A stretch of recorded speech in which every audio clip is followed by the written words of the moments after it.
I'm Gabriel Morency for Sports Interaction. A lot of stuff has gone down since I've returned from Las Vegas, Nevada, but since I'm neither Brett Michaels or a history teacher, there's no reason to dwell on what's happened in the past, especially when we have such a wicked weekend of sports lined up. Now, it's hard to talk about college football without the Penn State scandal coming up, but I've got a more lighthearted story I want to start off this week's segment with. The Columbia Lion marching band evidently have been banned for the rest of the season after replacing the word Lions with the word losers after the Columbia Lions lost 10 straight football games. Yeah, they're 0-10. Now, if you really want to punish the marching band, don't ban them for the rest of the season. That's a little bit harsh, isn't it? If you really want to punish them, make them go to every practice and actually watch this crappy team practice every day. You know, banning the marching band from, standing outside in the cold and supporting an 0-10 football team, that's as ridiculous as getting banned from Jack in the Box. But hey, that's another story. Now, we got a great weekend of football ahead. We got some fighting, and you know what? Let's touch on the NASCAR chase for the Cup as well in a couple of moments' time. Let's start on the National Football League gridiron. And I know every week I say I like the Buffalo Bills this week, but I am a Buffalo Bill fan, but not just because I'm a Buffalo Bill fan. That's as surprising as finding out that Tiger Woods likes blonde porn stars. Of course I like the Buffalo Bills this week. Now, the Miami Dolphins, they weren't as bad as the record would indicate. If Chad Henne never got hurt, I think the Miami Dolphins would actually be a decent football team. And it's funny because Dolphin fans hated Chad Henne, and then they're finding out, you know what, maybe Henne wasn't all that bad. After all, the Miami Dolphin defense is really clicking on all cylinders right now. But I think after last week's humiliating, embarrassing defeat to the Dallas Cowboys, the Buffalo Bills bounced back. Give me the Buffalo Bills plus the couple of points. Now, it's hard to believe that it was only last Thursday that I was actually in San Diego, California at the Charger-Raider game. And let me tell you, it was off the freaking hook. Now, watching the San Diego Chargers play in person was very, very disappointing. Phillip Rivers is not the quarterback that we've come to know and love over the years. This guy has multiple injuries. Either that or he's just selling out right now. This guy had happier feet than Jim Everett in the pocket. He doesn't want to get hit. He can't scramble. His accuracy is shot. He overthrows, underthrows. Phillip Rivers just having a bad year. I don't know if he's banged up. I don't know if he's done. We all have bad years. We all have bad days. Hell, I've had a bad decade. But I'm not Phillip Rivers, and I'm not making tens of millions of dollars like he is. Norv Turner, I've defended him in the past, but it's pretty clear this guy couldn't coach a Pop Warner football team to a championship. Great offensive mind, but he's just not a head coach. San Diego Chargers aren't beating the Chicago Bears. I like it better at 3 than I do 3.5 or 4, but that's why they have the alternate point spreads. You can get in on that. Chicago Bears are winning this football game, and man, the NFC has some real good football teams. Will anybody be able to knock off the Green Bay Packers? I don't know. Just like Ozzy Osbourne once so eloquently sang. Now, as far as the college football board is concerned, let's just say I'm overjoyed. Friday night, we'll be quick on this because we're going to talk about the weekend games. Friday night, both those games are going over the number. Oklahoma State's averaging 51 points a game. You got a 67.5, 68 on the board. Iowa State will be able to put a couple of points on the board as well. Give me the over there. Toledo, Central Michigan, that goes without saying that game is going to go over the number.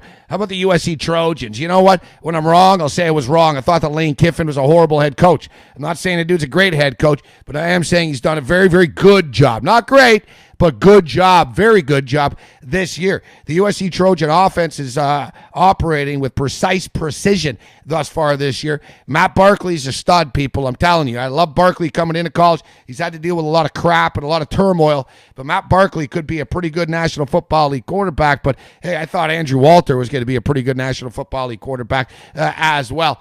It's an interesting game. Now, I mentioned if you wanted to punish the Columbia Lion marching band, make them watch every Columbia Lion football practice, I would pay money to watch the Oregon Duck practice. These guys, the Ducks, are way cool. Chip Kelly knows how to reach today's kids. That's why not only with all that free Nike swag, kids are going to Oregon because it's a good time. They got those play charts with Jim Rome's face on them and rappers and all that other stuff.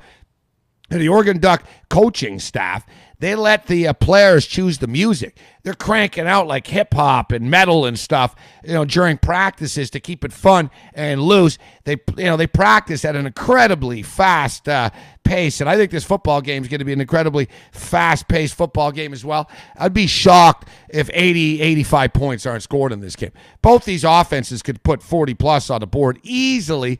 But a winner might need to score 50 in this game. Monty Kiffin's done a very good job with a USC Trojan defense, but on the road on a couple of occasions, they've given up big plays. At Oregon, they're all about big plays, and the Ducks are sensing maybe, just maybe, another national championship game. Just maybe. Maybe we're going to get a rematch against the LSU Tigers. But you know what? The Houston Cougars, they're not playing in a BCS national championship game. Even if they go undefeated, their strength of schedule is not going to be enough. But I'm telling you guys, and ladies for that record, if you haven't seen Case Keenum throw the football, you got to check this guy out. He's not just a product of the system. We're talking about a 6-year senior because of medical exemptions. He got to play again. But this guy is a monster at the collegiate level. Listen, Kevin Cobb was very good. He's better than Kevin Cobb. We'll see what Case Keenum can do in the next level. But the Houston Cougars, they're going to run the table, and they could play in a BCS bowl game, not the national championship game. But we're talking about college football's number one offense. They're taking on June Jones and the SMU Mustangs. That game is going over the number as well. As I stated, man, I'm overjoyed. We got the CFL playoffs as well. Now, I spent the last 3 weeks in Vegas, LA, and San Diego, so I wasn't exactly on top of what's going on in the CFL, but I've been around the CFL long enough to know that the home team never plays in the Grey Cup, when they get an opportunity to. And as good as the BC Lions have been this year, there's something tells me that history is going to repeat itself. Hard for me not to take the points, even with mess them out with the Edmonton Eskimos. And after Hamilton beating Montreal, I don't know if they can get as high as they were last week against the Winnipeg Blue Bombers. I know the Bombers are banged up, but I think the Bombers are going to find a way to get to the Grey Cup. So, you know what? Give me Winnipeg and give me Edmonton.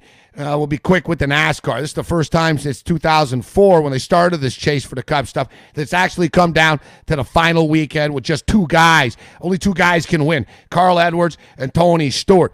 I think Carl Edwards is going to be victorious.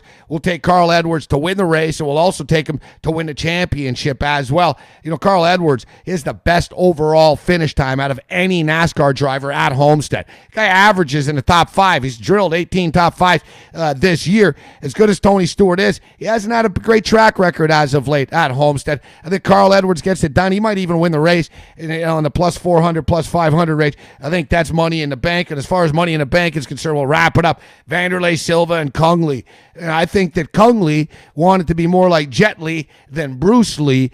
Kung Lee gets into the movies. Vanderlei Silva still in the gym all the time. He's been knocked out a lot, but Vanderlei Silva still wants it. I think Vanderlei Silva is going to get it. I'll take Dan Henderson as well against Shogun, who, if this fight was in Brazil, I'd take Shogun, but it's not. It's in Northern California. Give me Dan Henderson. It's good to be back. I'm Gabriel Morency for Sports Interaction. May the winners be yours.